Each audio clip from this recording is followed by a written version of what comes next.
你係咪覺得有運動先需要蛋白質呢？真相係我哋每個人都需要嘅。蛋白質係一切生命嘅物質基礎，因為我哋身體呢，所有重要嘅成分都同蛋白質有關。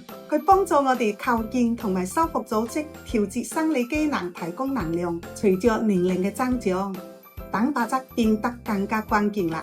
攝取唔足夠嘅話呢，就會令到老人家肌肉會加速流失，甚至呢有啲會肌少症喎。咁跌倒嘅風險亦都會增加。攝取足夠嘅蛋白質能夠幫助修復肌肉嘅組織，維持活力。大豆嘅蛋白質係肉類嘅2倍，雞蛋嘅3倍，牛奶嘅12倍。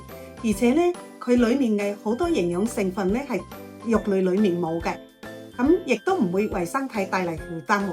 配合一啲負重嘅運動，使到肌肉更加結實，減少跌倒，降低骨骼受傷嘅風險。所以攝取足夠嘅蛋白質就係投資你一生嘅健康同埋活力。咁我以前呢真係好瘦㗎，瘦到呢冇細肌肉喎，冇前冇後，令到我呢都冇晒自信。咁自從呢食啱咗營養啊，就係呢個啦，完整嘅植物性蛋白質。咁我雖然而家係61歲，我唔單止肌肉冇流失，仲係好有活力，揾翻我嘅自信。如果你都想為健康加分，而家就開始行動啦！想了解更多，立即追蹤我哋。